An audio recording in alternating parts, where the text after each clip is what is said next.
apa aja ya. Majalah yang penting ada kata-katanya. Juga jangan kamu bilang misalnya namanya apa ya, tempe goreng gitu kan nggak lucu ya. Kamu namain aja yang masuk akal ya.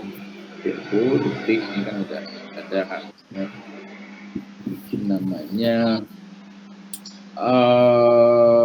berita pagi nggak cocok, berita pagi, Pekan News misalnya, Pekan Sekali, atau apa aja lah ya kalau pikirkan. Kalau di Indonesia itu namanya editor, Forum, Detik, Tempo, dulu ada namanya editor, Jakarta juga ada ya, kemudian ada Sindo Weekly, tapi semua itu sudah almarhum, tinggal Tempo.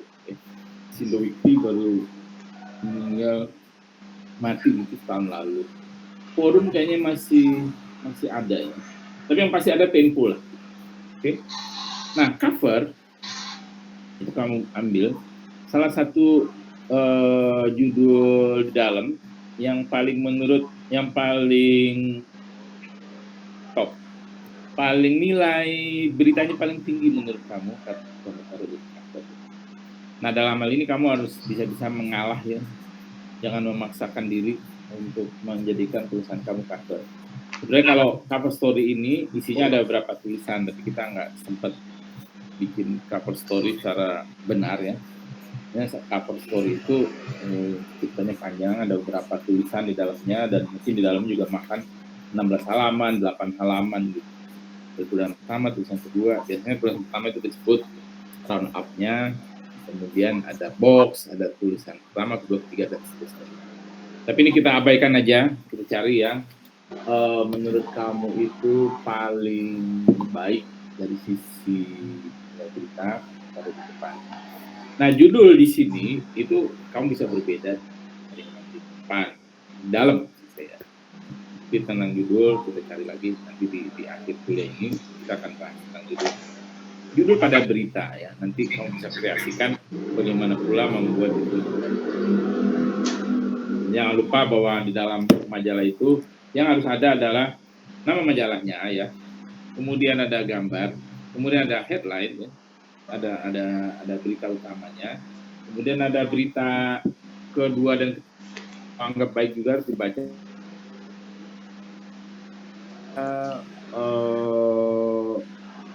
Judul jidat ini namanya kan. Tapi ini istilah di Indonesia ya. Semua majalah di Indonesia, karena saya sudah berapa kali bekerja di majalah berita, dan ini sebutannya sama ya semua. Asal pengetahuan sekedar sharing aja buat kamu. Biasanya kalau majalah di Indonesia itu krunya atau redaksinya kebanyakan itu mantan Tempo ya. Jadi dia keluar dari Tempo bikin majalah berita juga, karena itu stylenya ya mirip-mirip lah ya. Mereka juga ini gitu, jidat, ini namanya adalah nama majalahnya, ini headline atau story ya, dan ada gambar.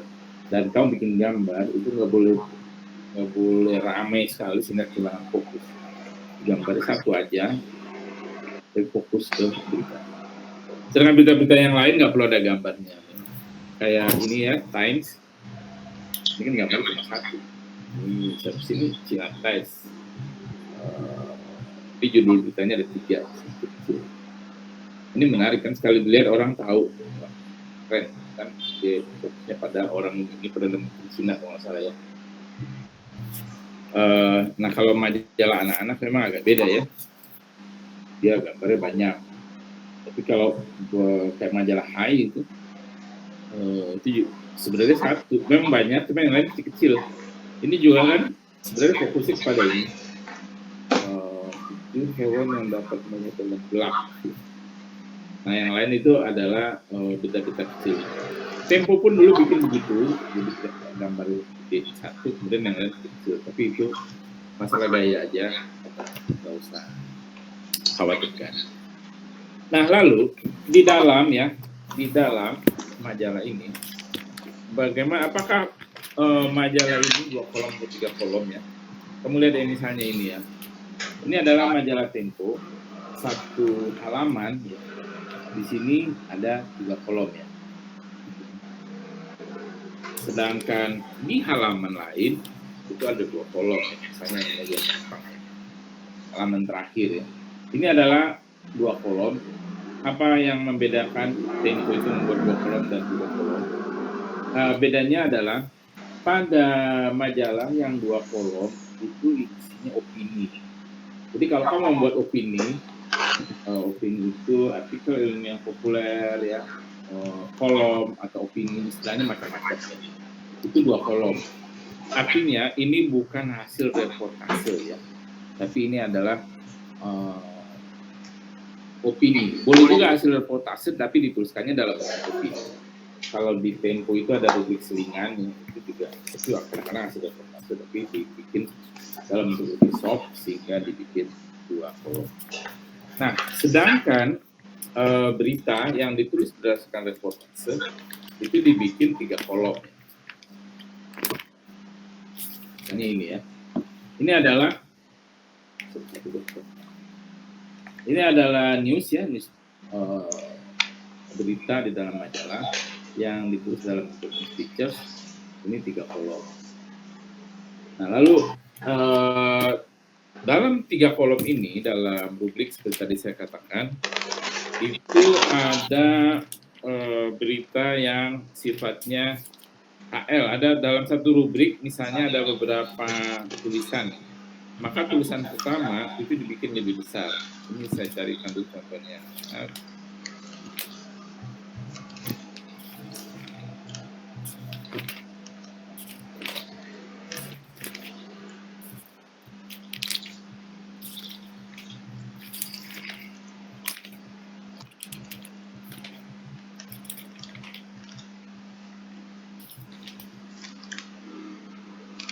Nah ini ya, ini saya ketemu ya, saya kasih contoh. Ini kau perhatikan ya, ini adalah 2 halaman majalah ya, halaman kiri dan kanan. Kau bisa lihat kalau lipat kan ketahuan ini adalah 2 halaman. Nah ini rubrik hukum. Majalah rubrik ini adalah headline dari rubrik ini. Artinya rubrik ini mempunyai beberapa artikel. Dan ini adalah artikel pertama dalam buku hukum. Yang membedakannya adalah foto pada rubrik ini besar sekali ya, sampai nyebrang halaman. Dia foto itu menempati di halaman kiri dan halaman kanan sebagian. Disisain aja, di sini sisanya 1 kolom, di sebelah sini sisanya 2 kolom. Jadi sebenarnya ini ada fotonya 1 halaman ya besarnya, tapi ditaruh di tengah. Jadi fotonya spread ya, menyeberang ke halaman lain. Nah ini adalah artikel pertama dalam rubrik hukum. Judulnya pun itu besar ya, judulnya itu ada di dalam foto ini dan besar sehingga dia lebih mencolok. Nah halaman berikutnya dari majalah hukum, dari buku itu, ini sambungan tulisan di depan ya, jadi dia 3 kolom. Sedangkan yang ini adalah iklan ya, yang orange ini iklan, jadi kita nggak hitung.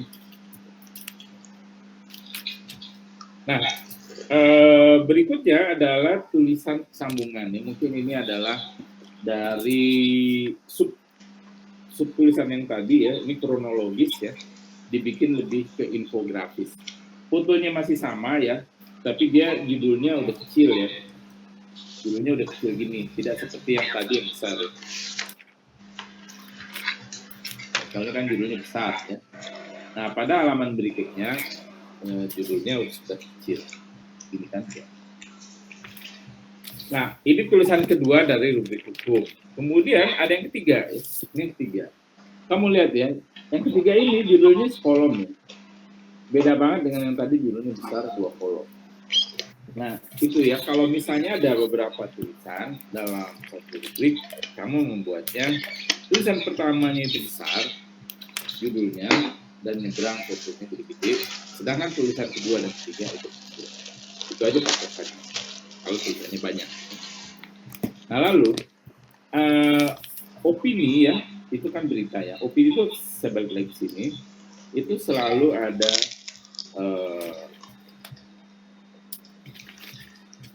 selalu memakan tempat 2 halaman. Ini saya carikan lebih opini di sini. Ya. Di Tempo itu opini ada 2. Pertama adalah opini dari redaksi. Opini dari redaksi ini kalau misalnya di surat kabar disebut tajuk rencana ya. Di majalah Tempo disebut opini. Nah, dia bikin beberapa opini di dalam ini. Ini adalah opini pertama ya. Dia makan 2 kolom. Kemudian di dalamnya itu juga ada beberapa opini yang masing-masing 2 kolom. Kamu perhatikan kalau dia menulis opini ya, itu ilustrasinya atau fotonya kecil gitu kan.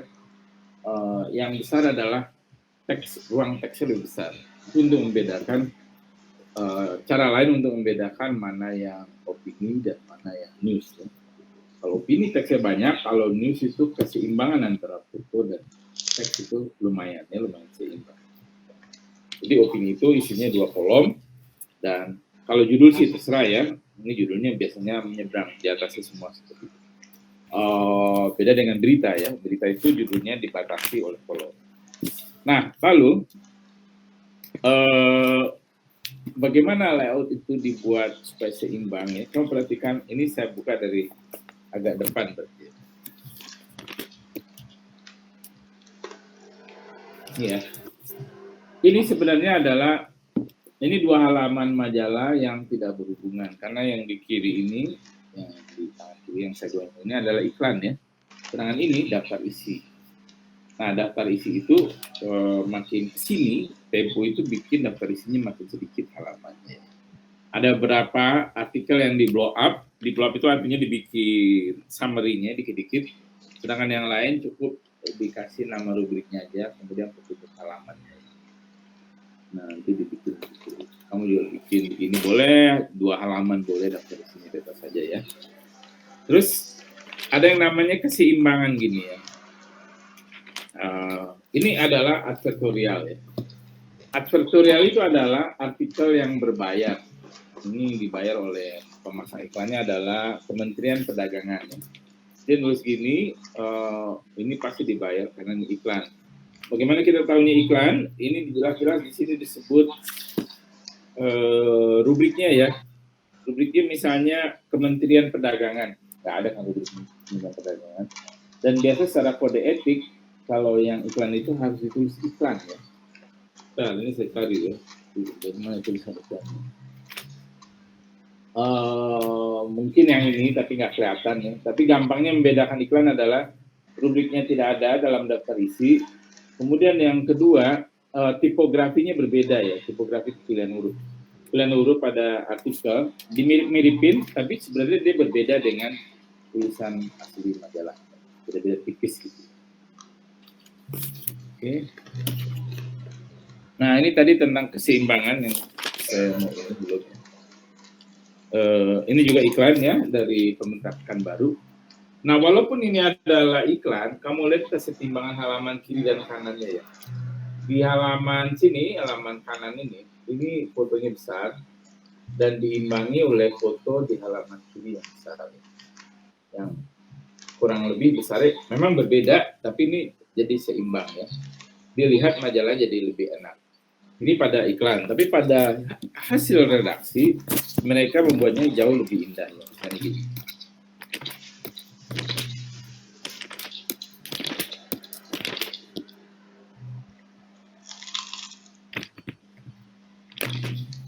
Ini ya, ini adalah rubrik ringkasan. Ringkasan itu kayak apa ya? Tempo itu bikin laporan berita singkat-singkat dalam sepekan. Apa aja isu dalam sepekan itu yang besar ya. Lalu dibikin ini kayak summary gitu ya. Nah, ini ada beberapa judul. 1, 2, 3, 4, 5. 5 judul dalam 2 halaman. Nah, kamu perhatikan posisi foto ya.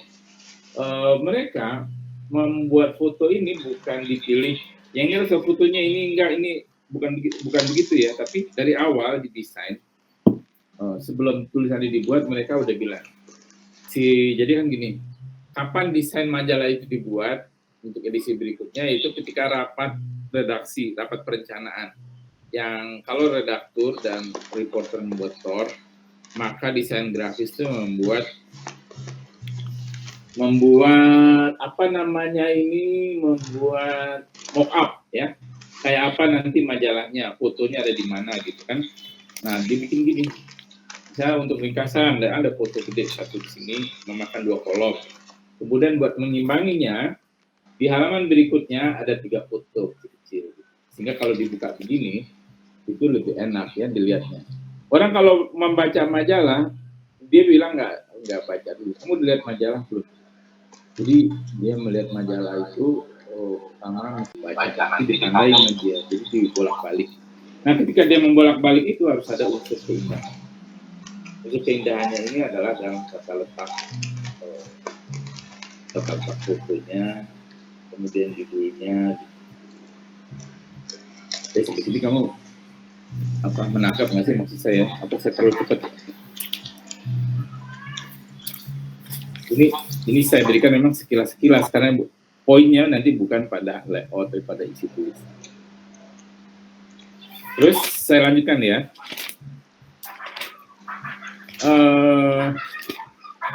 Tentang layout saya kira udah segitu aja. Oh iya, ini ya, pengurus yang tadi tanyain Melan ya, itu namanya masthead ya, masuk majalah.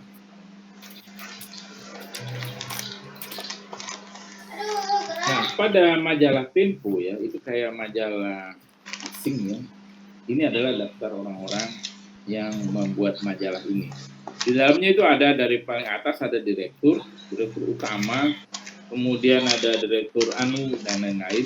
Kemudian ada pemimpin redaksi, kemudian ada redaktur pelaksana, wakil pemimpin redaksi, wakil pelaksana, kemudian ada redaktur rubrik, ada redaktur bidang, redaktur rubrik atau redaktur bidang, kemudian ada editor, ada bagian iklan dan lain-lain. Ini sebenarnya ya kita tulis harus sesuai dengan fungsinya.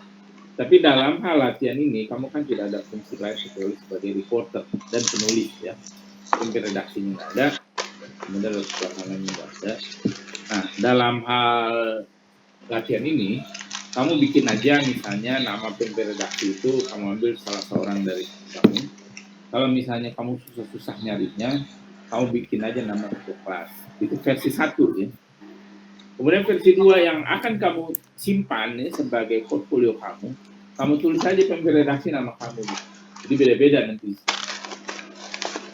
Yang versi kamu ya pemimpin redaksi nama. Tapi kalau kita nanti kumpulkan untuk sekretariat, Pak Pauli atau tulis, ya kamu carikan aja nama. Ini kan nama pura-puranya aja, majalah sudah fungsional. Nah, apa aja yang harus ditulis di sini? Kamu contek aja majalah Tempo atau majalah lain, nggak masalah. Penting ada masthead. Oke, ada pertanyaan sampai di sini? Untuk yang kemarin Pak, untuk yang membuat template itu. Oh iya. Iya. Iya template. Itu makanya saya bertanya tentang tim redaksi Pak. Takutnya tuh yang membuat template nama-namanya yang di bagian desain itu gitu Pak. Iya oke. Saya lupa itu membuat template ya. Jadi gini, majalah itu kalau kita perhatikan dari depan ke belakang itu ada yang namanya kesinambungan atau konsistensi, harmonis ya. Kalau dilihat itu ada kesamaan-kesamaannya ya. Sustainable ya, apa ya pokoknya kalau kita melihat majalah misalnya gini ya, kamu beli gado-gado nih, kemudian kamu lihat bentuk majalah ya, kamu akan bisa menandai ya, oh ini majalah Tempo nih gitu, atau ini majalah editor atau kertas koran Kompas. Nah itu kita bisa, mengapa kita bisa bedain, karena dia mempunyai ciri khas ya. Ciri khasnya itu biasanya pada template, kemudian pada tipografi, terus pada gaya ya. Kalau kita baca dikit, tahu oh ini Tempo. Nah, dalam buat majalah itu harus ada template ya, supaya kamu nanti harmonis. Kesinambungannya dari halaman depan ke halaman belakang itu ada. Nah, siapa yang buat template?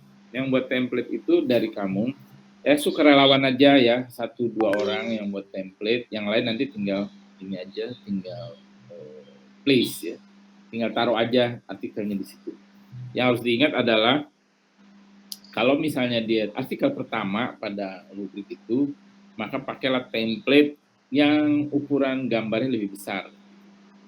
Kalau di artikel kedua, ya kamu bikin ukuran gambarnya lebih kecil, judulnya lebih pendek. Judulnya harus sama, cuma penempatannya aja ya. Judul ada panjang, ada pendek, besar atau kecil ya, bukan pendek atau panjang. Judulnya harus tetap padat, memikat. Nanti kita bicara tentang judul setelah ini.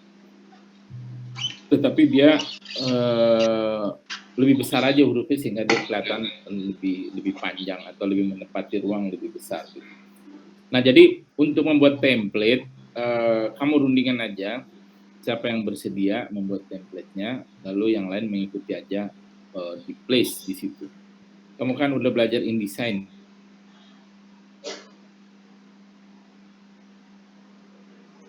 Macet.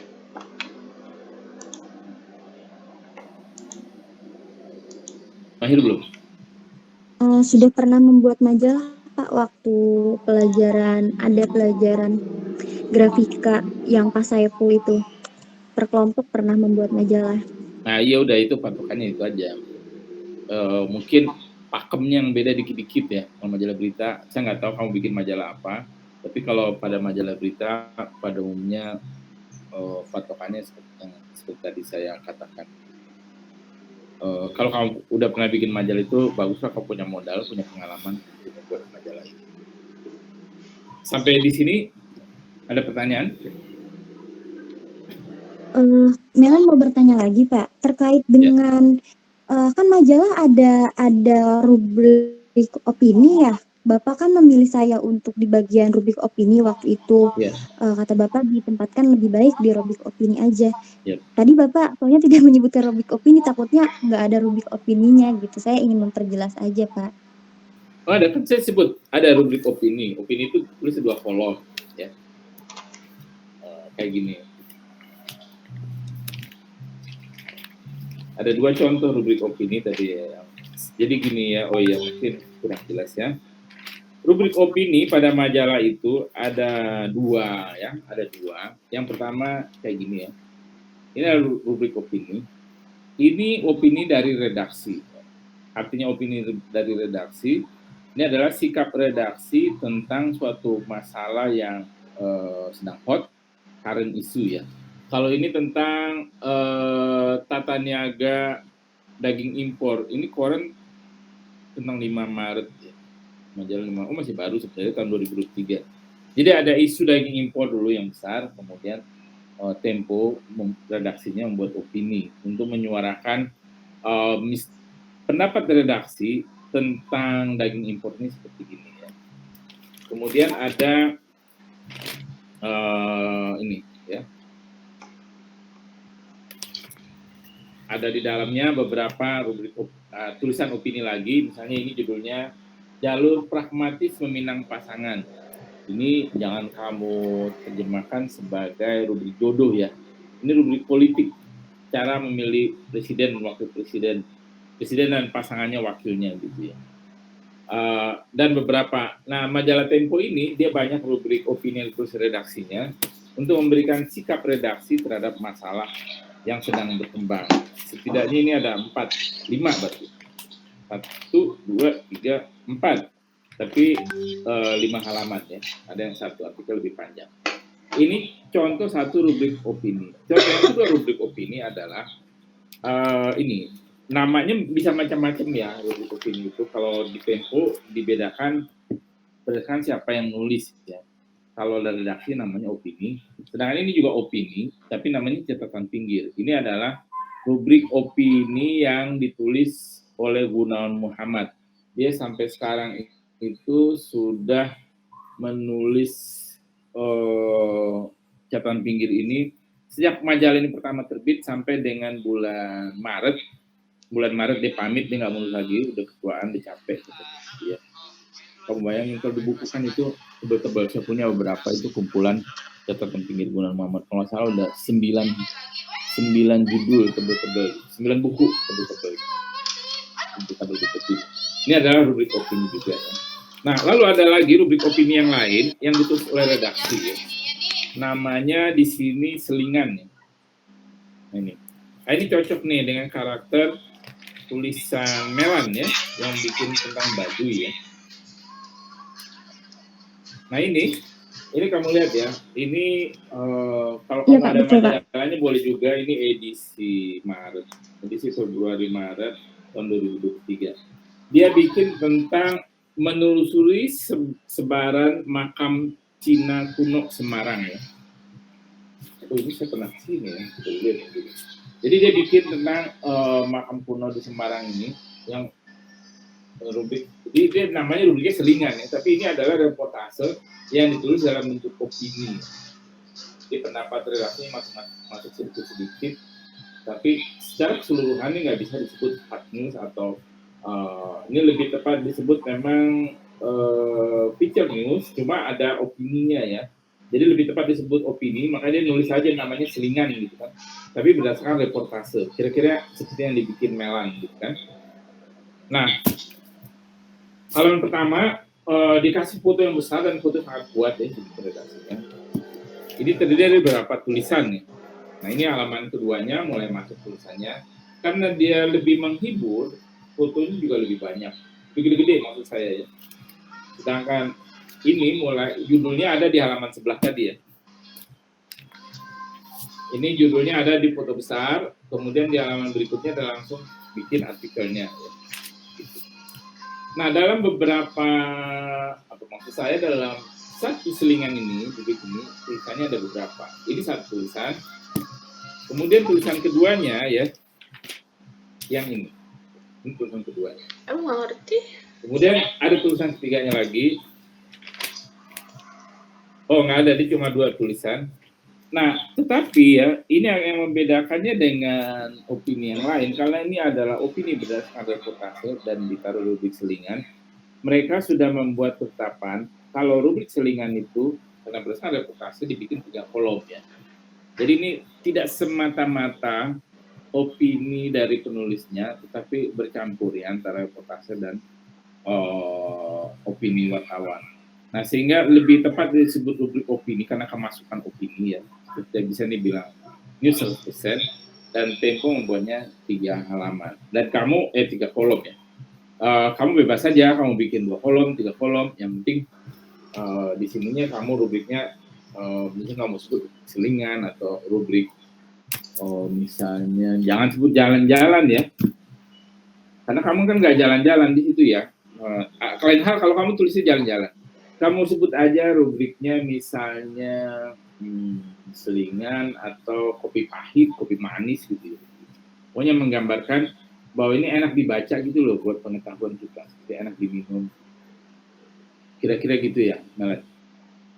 Tergambar nggak ya? Oh iya, berarti saya boleh mengganti namanya ya itu memang rubrik opini, cuman si rubriknya itu saya ubah aja namanya. Contohnya saya ganti kopi hitam gitu, kata gitu kan. Boleh. Itu nama rubrik ya. Kalau saya begini, seperti tadi ya, opini itu dalam majalah Tempo namanya macam-macam kan. Kalau dari redaksi namanya opini, kalau ditulis oleh orang lain itu namanya ada catatan pinggir yang belakang, dan di dalam itu ada rubrik bahasa juga nih, supaya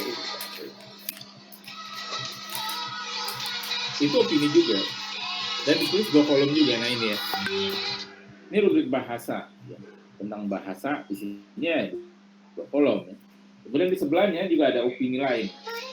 Ini rubrik sinyal pasar. Sinyal pasar ini opini pasar modal ya. Jadi ada masalah-masalah pasar modal, kemudian ditulis di sini. Ini ekonomi berarti kan. Jadi agak beda, di pendampingan kebetulan itu.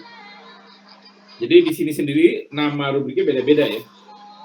Ada bahasa, kemudian sinyal pasar, catatan pinggir, kemudian